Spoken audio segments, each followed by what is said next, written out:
Hello everyone and welcome back to my YouTube channel. I'd like to thank you for your patience and continued interest. Now for those of you that may be expecting me to produce a total of 10 videos, one for each question, I'm afraid that I'm going to have to disappoint you. Many of the 10 questions that are produced by the Precocious Atheist and his compatriots are essentially nonsense.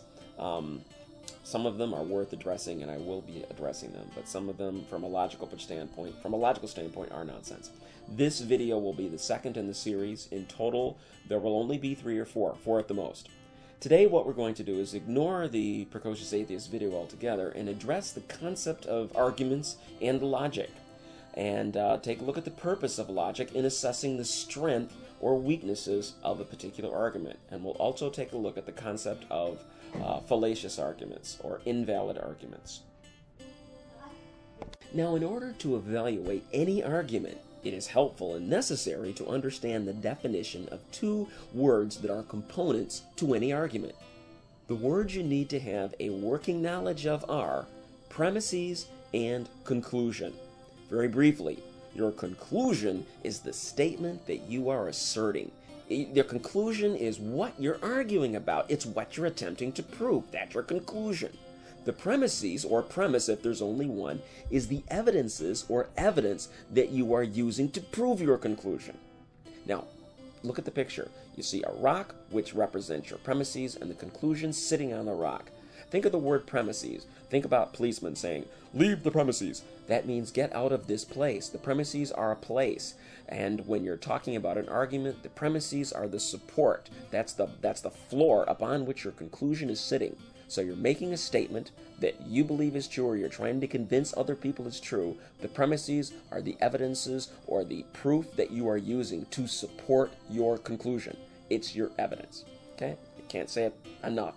But if you understand those 2 words, you're in a very good position to understand the rest of this video. Consider the following statement. Many people died in the tsunami that hit Japan in 2011. The story was reported throughout the world by Reuters News. Now, let's take this statement apart. The conclusion of this statement is that many people died in the tsunami that hit Japan. The premise offered is, right, that Reuters News reported it. That's your evidence that it's true. Alright, let's take a look at these definitions from a slightly different angle. Consider the sentence, "I think the cat is unattractive because she is ugly." Now, I suspect that some of you out there have been thinking, wait a minute, this is circular reasoning. This isn't logical. You just said the same thing twice. The cat is ugly and the cat is unattractive are the same thing. Are there any evidences to explain why she finds the cat ugly? No, there are no valid premises offered to back up her claim that the cat is ugly. A premise is a type of assertion. It is a proposition upon which an argument is based or from which a conclusion is drawn. In the previous statement, the sentence, "I think the cat is unattractive," or the phrase rather, "I think the cat is unattractive," would be the premise. A premise is a type of proof, and a proof is the evidence or argument that compels the mind to accept an assertion as true. Consider the following sentences. Politicians make a lot of money. The next premise, I want to make a lot of money.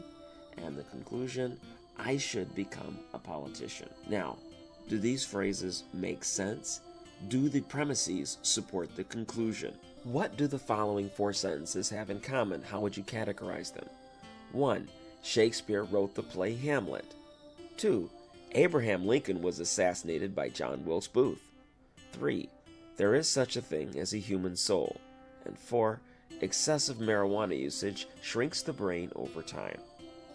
What they have in common is that they are all assertions. A proposition is the informational content of any statement or assertion. To qualify as a proposition, a statement must be capable of either being true or false. Our next special vocabulary word is inference. Inference is the act or process of deriving logical conclusions from premises that are known or assumed to be true. The conclusion drawn is also called an inference. Let's take a look at an example of an inference. We're going to build onto some statements seen earlier. 1. Politicians make a lot of money. That's a premise we've seen before. 2. With a lot of money, a person can travel a lot. That's another premise. 3. Politicians can travel a lot. That's an inference. It is inferred from statements 1 and 2. 4. I want to travel a lot. Another premise. And 5. I should, therefore, become a politician. This is inferred from 3 and 4. Now that we've discussed premise and conclusion, let's go on to types of arguments that people can have. There are 2 main types of arguments, deductive and inductive. A deductive argument is formal. It is an argument such that the premises appear to provide complete support for the conclusion. Let's analyze, if you will, this imaginary argument between Barack Obama and Lady Gaga. In this particular scenario, Obama accuses Lady Gaga of dyeing her hair. He says, "Lady Gaga, now tell the American people the truth. You dye your hair." And Lady Gaga responds, "You politicians are all liars. I have never dyed my hair." Okay, let's take this argument apart. First, let's consider Obama. What is his premise? And what is his conclusion? Now, if you were listening when we started the video, you would realize immediately that there is only a conclusion and no premise. He is making a statement. He's simply saying, with no basis whatsoever, that she dyes her hair. He hasn't offered any evidence. So there is no premise. It is just simply a declarative statement. Okay, now let's consider the other side. What is Lady Gaga's premise? And what is her conclusion?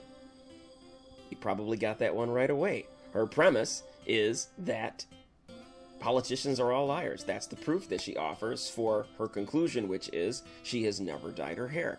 Now, in a minute, we'll discuss the evaluation of the strength of the arguments that each party is using. We're not going to get into that right now. Now, let's say that Obama comes back and he says, in addition to what he said earlier, "I had the Secret Service find a copy of your high school yearbook, and your picture in that book reveals that you had brown hair when you graduated." Now, what do you think? Aha, Obama has come through with a premise for his conclusion. So now he has both a premise and conclusion. Now we have some evidence. Lady Gaga responds, "Oops," and it looks like Obama has won this argument. By providing evidence that appears to completely support his conclusion that Gaga dyes her hair, Obama has issued, or it appears that Obama has issued, a deductive argument. If the CIA-discovered yearbook picture of Lady Gaga as brunette in high school is valid, it appears to completely support the conclusion that she dyes her hair in order for it to appear blonde now. But the question is, does it conclusively support that conclusion? But then Lady Gaga goes on to interject, "Wait a minute, what was the name of the person you saw in my high school yearbook?" And Obama responds, "Lady Gaga, of course." And Lady Gaga goes on and says, "In high school, my name was Stephanie Joanna Angelina Germanata." Oh, Obama then responds, "Well, then who was Lady Gaga?" Then Lady Gaga finishes by informing Obama that in high school, Lady Gaga was the name of the school mascot. And since she was not Lady Gaga in high school, the brunette in the picture was not her. Thus, she has weakened the premise of Obama that supported his conclusion that her hair was dyed. Without that picture, there is no evidence that her hair was non-blonde at any other time in her life. Okay, let's consider the inductive argument. An inductive argument is an argument such that the premises appear to provide some degree of support for the conclusion, but it isn't absolute support for the conclusion like we saw with the deductive argument.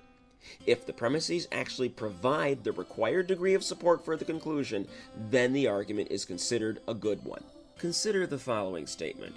Given that Bob has lost 2 teeth in the last 3 months, and given the appearance of facial lesions combined with his paranoid behaviors, lack of sleep, and the fact that he's hanging out with drug dealers, I suspect that Bob is abusing drugs such as crystal meth or perhaps cocaine. Okay, what do you think? Do the premises provide absolute support for the conclusion? Look over the statement and come up with your ideas. If you answered no, you're correct. There are other possibilities. For example, what if Bob is an undercover cop, pretending to be a junkie? Perhaps it's makeup and not real lesions on his face. Or another idea along those same lines, what if he's pretending to be a junkie for some other reason, such as trying to impress a girlfriend who is an addict herself? I don't know. There are other conceivable ideas. And then, of course, there's the all-powerful alien argument. Maybe he's an alien, trying to blend into society. That always goes over. That's a possibility. The likelihood of these other explanations is small. To highlight that, that's why I threw the alien thing in there, because there are lots of wild possibilities that could be true. But the probability of any of these other things is very small. Who pretends to be a junkie to impress some girlfriend who's a drug addict? How many people are undercover agents? And when it comes to the alien thing, be realistic. So, because the likelihood of these other explanations is so small, this would be considered a good inductive argument. A good deductive argument is also known as a valid argument, and is such that if all of its premises are true, then the conclusion must be true. Again, if all of the premises are true, then its conclusion must be true. Now, it is possible to have false premises, but a valid argument. Consider the following. All cats are reptiles. Bugs Bunny is a cat, so Bugs Bunny is a reptile. Now, if these premises were true, then the conclusion would have to be true. Think about it. If indeed all cats are reptiles, and if Bugs Bunny is a cat, then by necessity, Bugs Bunny must be a reptile. But we know that neither the premises of this argument are true. Neither of them are, nor is the conclusion. But the premises are of such a form that if they were both true, then the conclusion would also have to be true. Hence, the argument is valid. Now, if all the argument is valid and actually has all true premises, then it is known as a sound argument. That's at the top of the pinnacle, the sound argument. We have a valid argument and true premises. That's the goal. If it is invalid, if the argument's invalid or has one or more false premises, then it's unsound. A good inductive argument is known as a strong or cogent inductive argument. It is such that if the premises are true, the conclusion is likely to be true. So again, it is possible to have a valid argument, but if one or more of your premises are false, it might be valid, but it's not a sound argument. The conclusion is only as strong as your premises, and if any of your premises are false, that weakens your argument. So again, you can have a valid argument, but if you don't have good premises, if your premises aren't true, it's an unsound argument. Speaking of unsoundness, let's get into this subject. What is a fallacy? What is a fallacy? Generally speaking, a fallacy is an error in reason. To be more specific, a fallacy is an argument in which the premises given for the conclusion do not provide the needed degree of support. A fallacy differs from a factual error, which is simply being wrong about the facts. Okay, when examining an argument, ask yourself two questions. Number one, is it valid? In other words, by validity, you want to know if the premises are true, does it really mean that the conclusion is true? If the premises, if the evidence provided is really true, does it mean that the conclusion is true? That's how you determine whether an argument is valid or not. And secondly, is it sound? Are the premises true? Okay, reflect on this slide for a minute because it's very important. Before you're going on, you really need to get this down.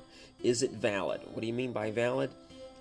Logically, if the premises are true, does it really mean that the conclusion is true? Okay, if it does, then it's a valid argument. And second, is it sound? Are the premises true? What evidence is there that supports that the premises are true? Okay.